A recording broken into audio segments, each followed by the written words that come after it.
ओम नमो नारायण। ओम नमः शिवाय। हर हर महादेव। गुरु और मंत्र दीक्षा के वर्णन में धर्ममाला में एक और मंत्र दीक्षा की तैयारियों का मोती पिरोया जाएगा।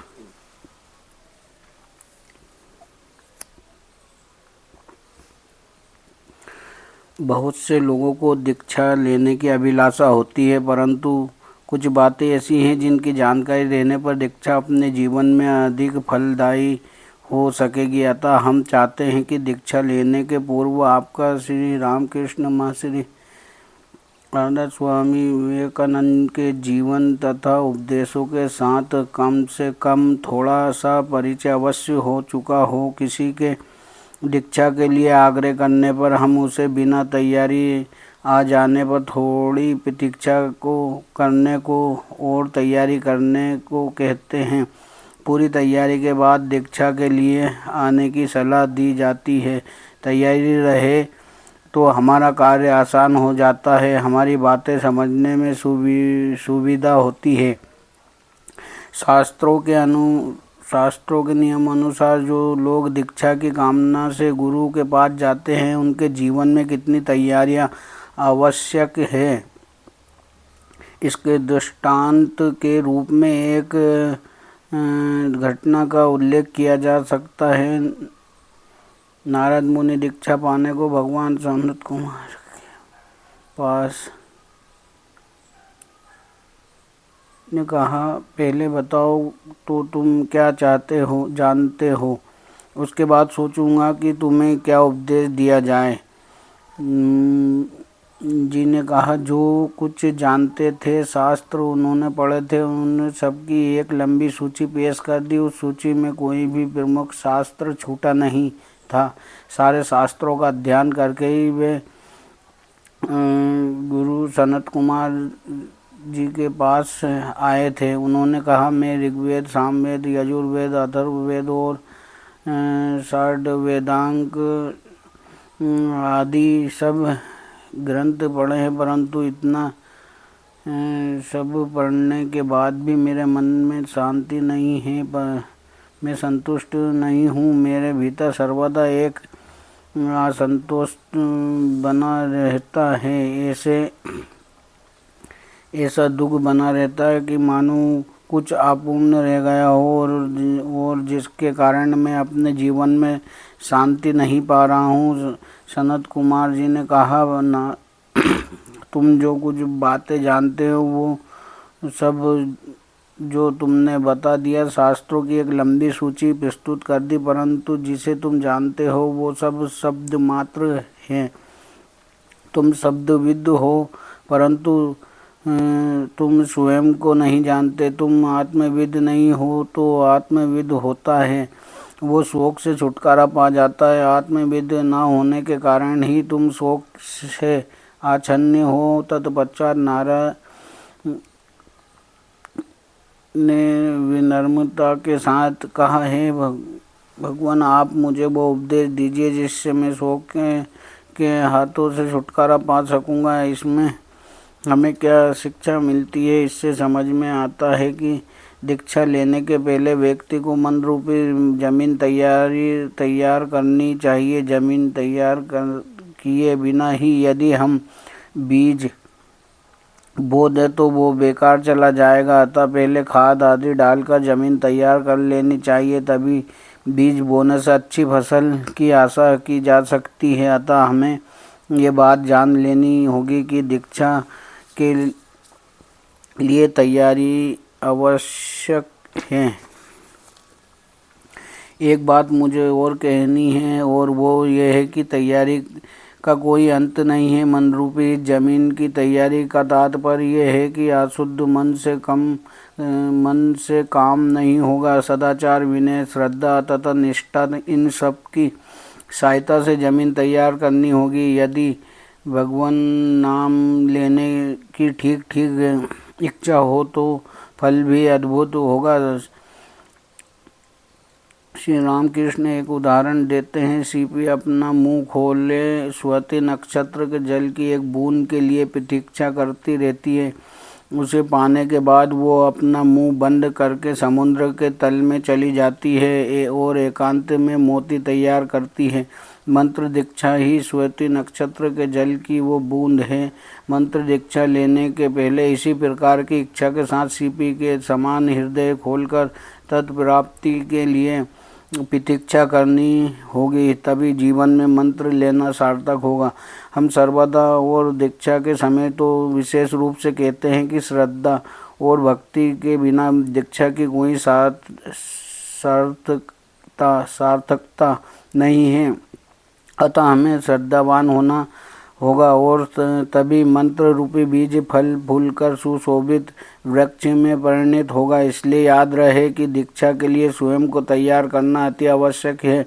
वस्तुतः तैयारी के बिना इसे कोई लाभ नहीं होगा। शास्त्रों में कहा गया है कि दीक्षार्थी को गुरु की कृपा पाने हेतु अपना जीवन पवित्र बनाकर सेवा भाव, विनय तथा अहेतु की भक्ति के साथ उनके पास जाना चाहिए। शास्त्रों में इतनी तैयारी की बात इसलिए कही गई है क्योंकि इस समय हमें भगवान का नाम दिया जाता है। वो हमारे जीवन का एक अमूल्य क्षण होता है। यदि हम उस नाम को प्रेम पूर्वक हृदय में धारण करके उसी में मन को एकाग्र करके सीपी की भांति गहराई में डूब सके तो हमारे भीतर परम रत्न तैयार हो जाएगा। श्री रामकृष्ण के उपदेशों से हमें यही शिक्षा मिलती है। गीता में भी कहा गया है, श्लोक पश्चात, जिसने तपस्या न की हो, जो भक्त नहीं है, जो सुनने का इच्छुक नहीं है तथा जो सेवा परायण नहीं है, उसे ये तत्व नहीं देना चाहिए। और जो ईश्वर के प्रति द्वेष भाव रखते उन्हें भी ये तत्व नहीं देना चाहिए। ऐसे लोगों को वंचित क्यों किया जाता है? इसलिए कि उनकी जमीन तैयार नहीं हुई है। वस्तुतः जमीन तैयार होने पर ही भगवान के नाम में अनुराग आता है। ये बात दीक्षार्थियों तथा दीक्षित भक्तों को विशेष रूप से स्मरण रखनी होगी। इसलिए शास्त्रों में हमें विनयी तथा सेवापरायण होने और यथासंभव पवित्र रहने की सलाह दी है। अनेक लोगों के मन में तो उल्टी ही धारणा है। वो सोचते हैं कि दीक्षा लेने से ही उनका मन शुद्ध हो जाएगा। ये एक भ्रांति धारणा है। दीक्षा पाते समय उसे धारण करने हेतु हमारे लिए अपने हृदय को पवित्र करना परम आवश्यक है। मंदिर तथा उसके आसपास सफाई करके ही उसमें भगवान की स्थापना की जाती है। मंत्र ग्रहण का तात्पर्य ये है जीवन में भगवान की स्थापना, और उसी के लिए हम सब तैयारियों की ज़रूरत है।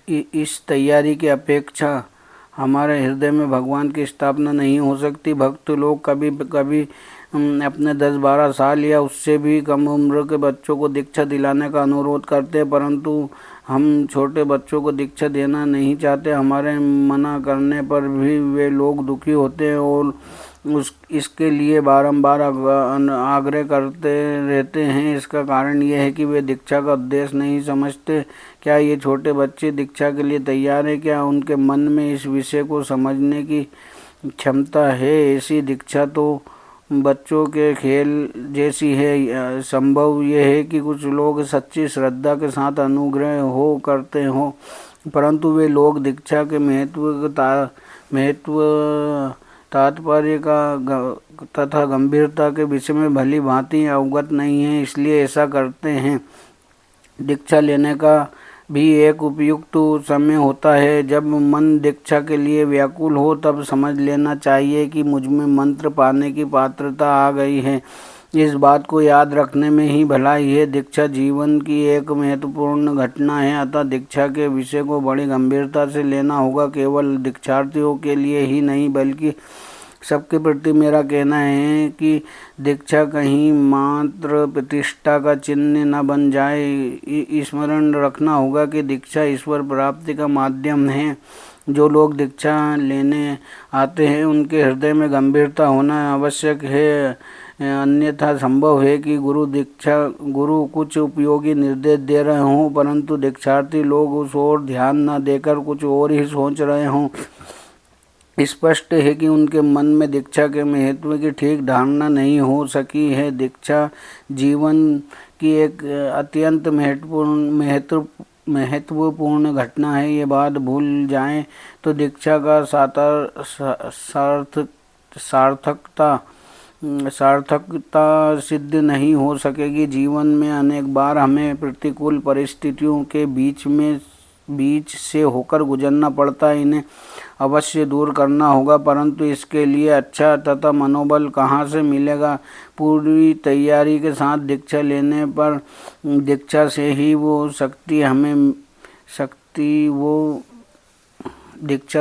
वो शक्ति मिल जाती है। एक बात और याद रखने की है कि दीक्षा पाने के बाद हमारा आचरण भी दीक्षा के अनुरूप होना चाहिए। दीक्षा के समय हम 5 प्रकार के आचरण की बात कहते हैं। ये बातें गोपनीय नहीं हैं, सभी के लिए इन्हें जानना आवश्यक है। आचरण यदि शुद्ध नहीं होगा तो भगवान की ओर नहीं जा सकोगे, अतः भगवान की ओर जाने के लिए आचरण शुद्ध होना आवश्यक है। हम बहुधा सुनते हैं कि हमारे लिए शुद्ध आहार आवश्यक है। इसका क्या तात्पर्य है? क्या पर्याप्त घी डालने से ही आहार शुद्ध हो जाएगा? ऐसी बात नहीं है, बल्कि शरीर के लिए उपयोगी सात्विक आहार को शुद्ध आहार कहते हैं। शास्त्रों में ऐसा ही बताया गया है। जो भोजन शरीर तथा मन के पोषण के लिए उपयोगी हो उसे यथेष्ट मात्र में ग्रहण करना होगा। तात्पर्य है कि हमें लोभवश नहीं बल्कि इसलिए खाना है कि भोजन हमारे तन मन को पुष्ट करेगा और ऐसे पुष्ट शरीर मन को हम भगवत चिंतन में लगाएंगे। इसी बात को ध्यान में रखकर भोजन ग्रहण करना होगा। ये नहीं खाना वो नहीं खाना आहार शुद्धि नहीं है। सीमित मात्रा में ऐसे पदार्थों को खाना जिससे हमारे तन मन पुष्ट हो उसी को आहार शुद्धि कहते हैं।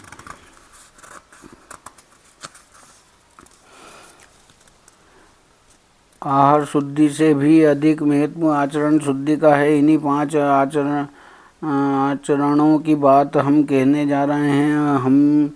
हमें सबके कल्याण की कामना करनी चाहिए। कभी ऐसा कार्य या किसी के साथ ऐसा व्यवहार नहीं करना चाहिए जिससे किसी का अनिष्ट हो या किसी के शरीर या मन को क्षति पहुँचे। शास्त्र अहिंसा की बात कहते हैं। अहिंसा का अर्थ है किसी के शरीर तथा मन को कष्ट न देना, किसी का हित न सोचना तथा किसी को हानि न पहुँचाना। तन मन तथा वाणी से इन सब का पालन करना चाहिए।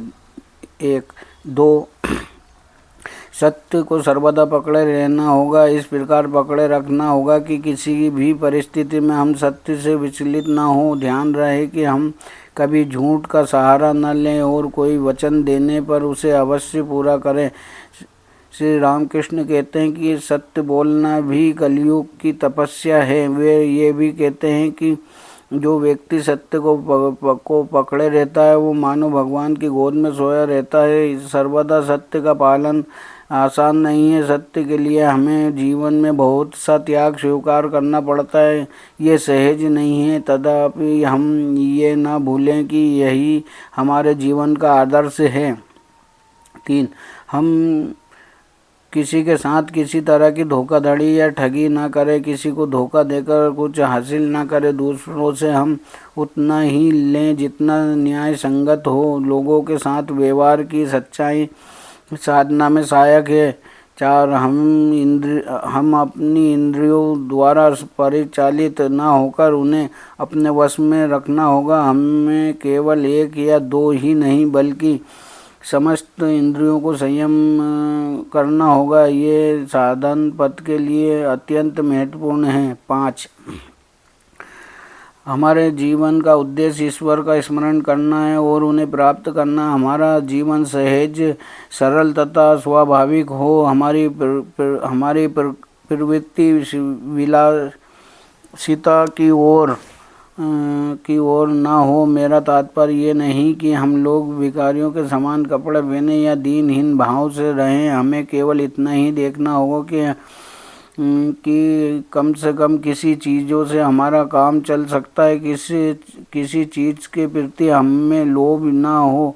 हज़ारों रुपये महीने कमाने वाला सोचता है कि 5,000 की आय होने से अच्छा रहता। 5,000 कमाने वाला 10,000 की कामना करता। 10,000 का कमाने वाला लाख रुपए की महीने चाहता है।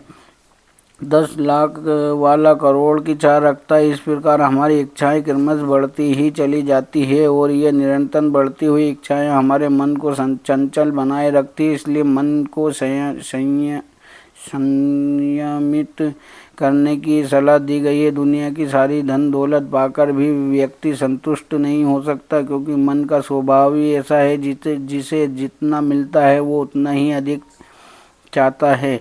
जैसे अग्नि में घी डालने से वो भी प्रबल रूप से जलने लगती है, वैसे ही हम जितना अधिक भोग्य वस्तुओं का संग्रह करेंगे उसी अनुपात से हमारी इच्छाएं बढ़ती चली जाएंगी। ये कामनाएं ही मनुष्य को अशांत तथा भ्रमित किए रहती है। बहुत से लोग कहते हैं हमें शांति चाहिए। हमारा कहना है कि मन में कोई कामना मत रखो तो शांति अपने आप ही आ जाएगी। कामना करने से ही अशांति उत्पन्न होती है।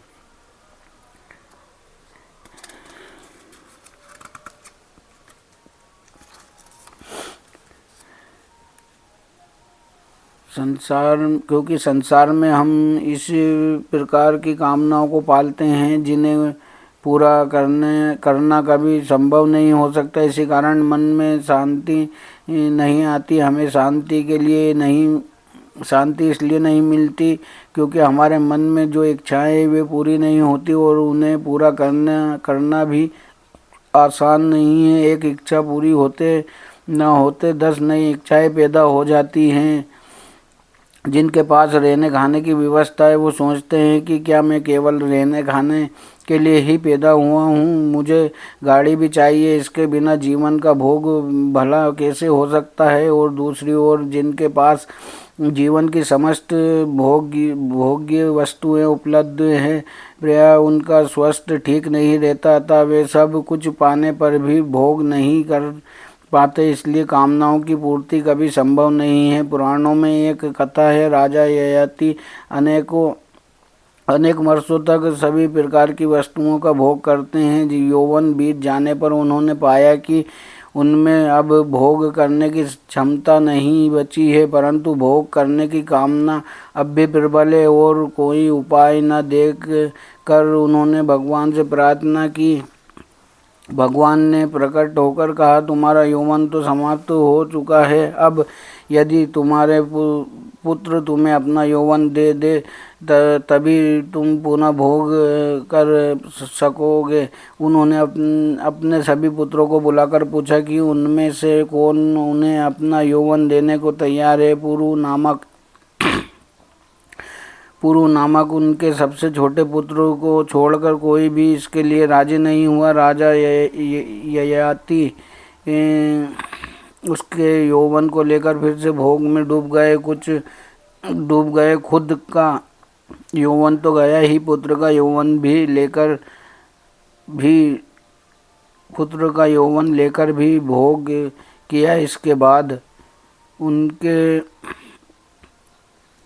मन में आया कि इतने दिनों तक तो भोग किया, परंतु मेरी कामना तो घटने के स्थान पर बढ़ती ही जा रही है। जैसा अग्नि में घी डालने पर वो भी जोर से जलने लगती है, वैसे ही भोग्य वस्तुएं भी हमारी कामनाओं के लिए बढ़ती ही है और हमारी अशांति में वृद्धि करती है। यही मनुष्य का जीवन है। हम शांति चाहते सोचते हैं कि भगवान को पुकारने में ही शांति है और उन्हें पुकारने लगते हैं, परंतु हमारा ये पुकारना केवल भोग्य वस्तुओं को पाने के लिए ही होता है। भगवान यदि हमें खूब धन संपदा दे दे और हम यदि सगे संबंधियों के साथ सुखपूर्वक रह सके तो भगवान बड़े अच्छे हैं, और यदि हमारे जीवन में घोर संकट आ जाए तो भगवान बुरे हो जाते हैं। यदि हम परिवार में किसी युवक की मृत्यु हो गई या कोई विपत्ति आ गई तो लोग सोचते हैं कि ये सब भगवान का कृत्य है और कहते हैं कि उन्होंने ये क्या किया। तब भगवान अच्छे नहीं रह जाते। हमारा भगवान को पुकारने का कारण है कि वे हमारी कामनाओं को पूरा करेंगे, और ऐसा न होने पर हमारी भक्ति का लोप हो जाता है। इस प्रकार भगवान को पुकारने से हमें शांति नहीं मिलेगी।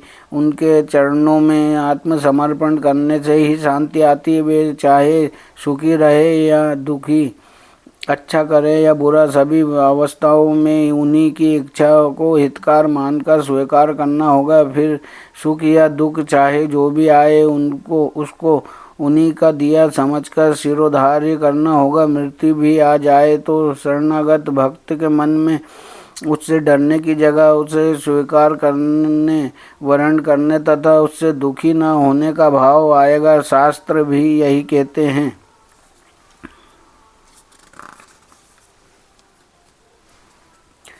कि शरणागति होने पर शांति आती है। भगवान को चाहने वाले की दृष्टि में भगवान संसार की सारी भोग्य वस्तुएं तुच्छ हो जाती है। भगवान का नाम लेते लेते उसका मन उन्हीं में तन में हो जाता है कि अन्य सभी वस्तुओं के प्रति उसका आकर्षण घट जाता है। उदाहरण के लिए यदि किसी को कोई बहुमूल्य रत्न मिल जाए तो वो छोटी मोटी चीज़ों की ओर देखेगा तक नहीं, क्योंकि सर्वश्रेष्ठ भोग्य वस्तु उसके पास है।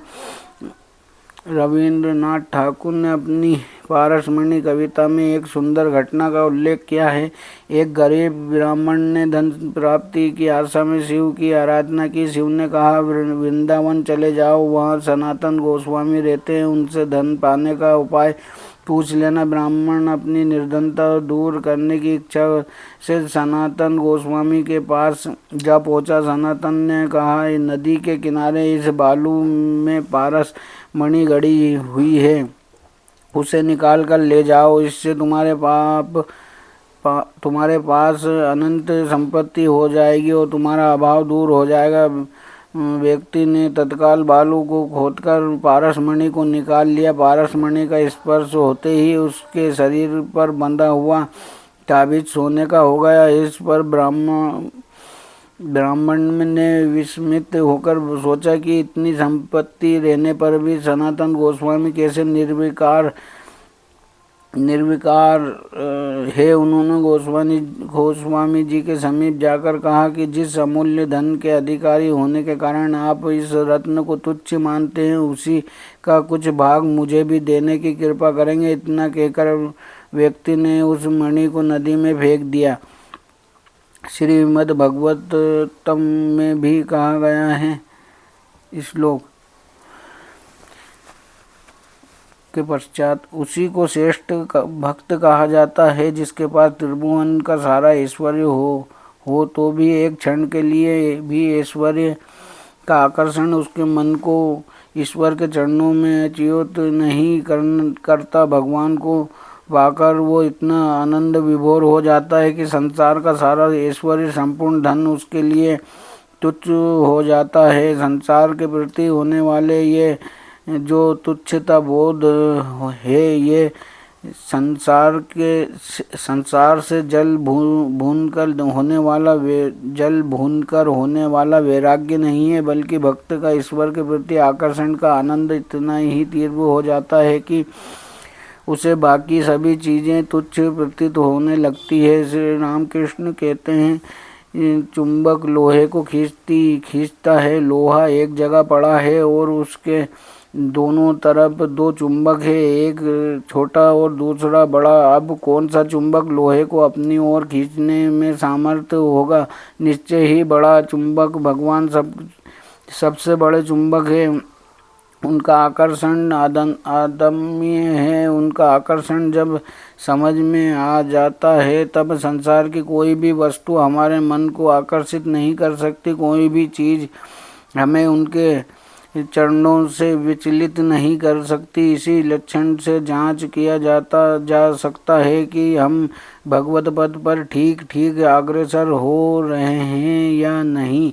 यदि हम भगवान को चाहते हैं और साथ ही संसार की सारी सुख संपदा भी चाहते हैं तो समझ लेना कि हम सच्चे हृदय से भगवान को नहीं चाहते। सामान्यतः लोग ईश्वर को इसलिए चाहते हैं कि वे उन्हें धन सुख तथा ऐश्वर्य प्रदान करेंगे, परंतु वे ईश्वर के लिए ही ईश्वर को नहीं चाहते। वस्तुतः धन संपदा हमारी असली कामना है और ईश्वर उसकी प्राप्ति का माध्यम मात्र है। यदि उस ईश्वर रूपी माध्यम से हमें वो सब न मिले तो हम उन्हीं को छोड़ देंगे। ऐसा कभी नहीं हो सकता कि भगवान केवल सुख ही सुख दे। दुख, निर्धनता तथा संकट आदि भी उन्हीं से प्राप्त होते हैं। सुख के समय भक्त उन्हें भूल जाता है और दुख के समय उनका स्मरण करता है। सामान्य लोग दुख के समय रोना पीटना करते हैं, परंतु भक्त दुख की घड़ियों में भगवान को और जोर से पकड़ता है। दुख के समय ही उसे भगवान का अधिक स्मरण होता है। कुंती का जीवन हमें ज्ञात है। उनका सारा जीवन दुख में ही रहा। पहले वे अपने पति के साथ वनों में घूमती रही और बाद में पति की मृत्यु हो जाने पर वे अपने बच्चों को लेकर हस्तिनापुर चली आई। बड़े होकर उनके पुत्रों को राज्य मिलने पर भी कौरवों ने षड्यंत्र के कारण उन्हें राज्य से निर्वासित होना पड़ा। पांडव निसंबल होकर माँ के साथ वनों में घूमते रहे। इस प्रकार कुंती का जीवन विपत्तियों में ही बीत रहा था। तभी पांडवों को दीर्घ वनवास तथा अज्ञातवास के लिए जाना पड़ा और उसके बाद ही कुरुक्षेत्र का युद्ध शुरू हो गया। युद्ध में विजय के बाद कुंती से विदा लेने कृष्ण उनके पास आए। तब उन्होंने उनसे कहा, भगवान, जब मैं दुख में रहती हूँ तब तुम्हें भूली रहती हूँ।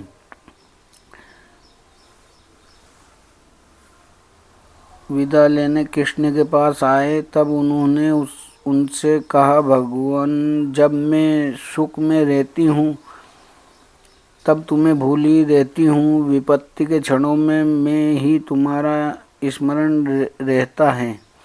अतः तुम मुझे दुख कष्ट में ही रखना ताकि मैं सर्वदा तुम्हें स्मरण करती रहूं। कितना विशाल हृदय हो तब व्यक्ति भगवान से इस प्रकार दुख मांग सकता है। हम ये ना भूलें कि इस प्रकार की प्रार्थना करना कठिन तो है, परंतु आदर्श यही है।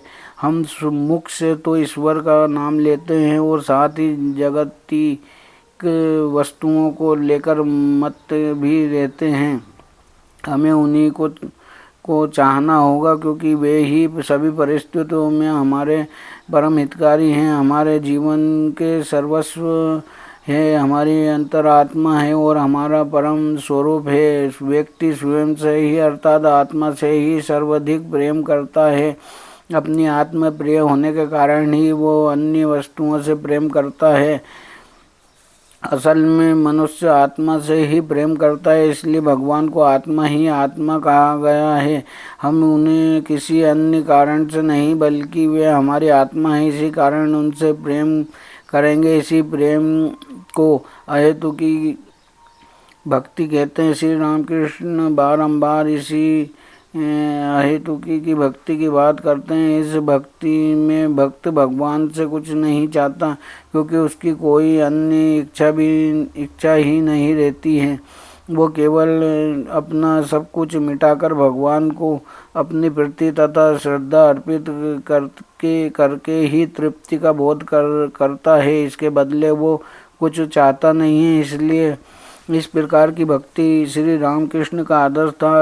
हम यदि इतना ना भी कर सके तो हम तो कम से कम एक बात अवश्य याद रखें कि भोग्य विषयों की कामनाएं कहीं हमारे जीवन के ईश्वर रूप केंद्र बिंदु का स्मरण न करा दें तो एक कामनाएं रह जाती हैं। हमारे शरीर और मन भोग की इच्छा कर सकते हैं, ठीक है वे करें, परंतु ये कामनाएं कहीं कहीं हमें इस प्रकार न आच्छन्न कर ले कि हम भगवान को भूलकर भोग और संसारिक ऐश्वर्य को ही जीवन का सार बना ले। श्री रामकृष्ण के उपदेशों की मुख्य बात यह है कि हम भगवान का नाम ले, जबकि संख्या कितनी हजार हो या ध्यान कितने समय तक हो ये महत्वपूर्ण नहीं है, बल्कि हमें देखना ये होगा कि हम उस हार्दिक प्रेम के साथ ईश्वर को पुकार सकें जिसके समक्ष संसार का सारा आकर्षण तुच्छ हो जाता है। श्रीमद् भगवत में कहा गया है कि भगवान के प्रति प्रेम संसार के अन्य समस्त आसक्तियों को भुला देता है। अतः उनके प्रति हमारा कितना प्रेम है इस पर विचार करके हमें साधना पथ पर चलना होगा।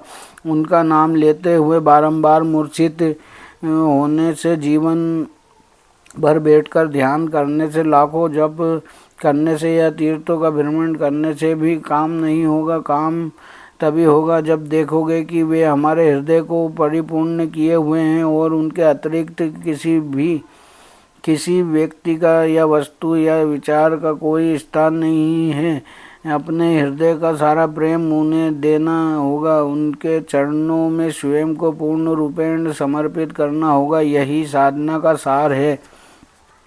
यदि हम उन्हें हृदय से प्रेम कर सके तो हमारे मन में ये बोध जागेगा कि उनके द्वारा निर्मित इस सृष्टि के सभी प्राणियों में जो स्वयं ही विराजमान है। मैं प्रार्थना करता हूँ कि हम इसी आदर्श को अपने जीवन में उतार सकें।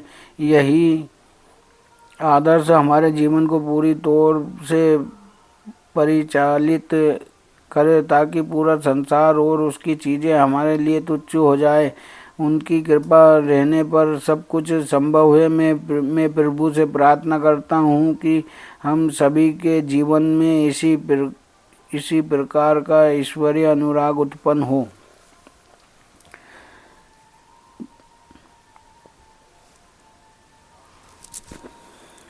गुरु और मंत्र दीक्षा नामक पुस्तक स्वामी भूतेशानंद द्वारा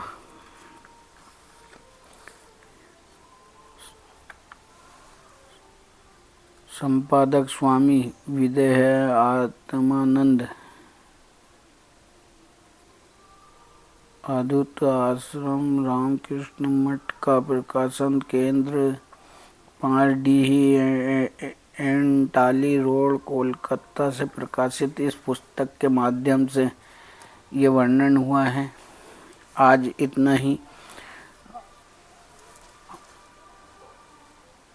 आप सभी को ओम नमः शिवाय, ओम नमो नारायण, हर हर महादेव, हर हर महादेव, ओम नमः शिवाय।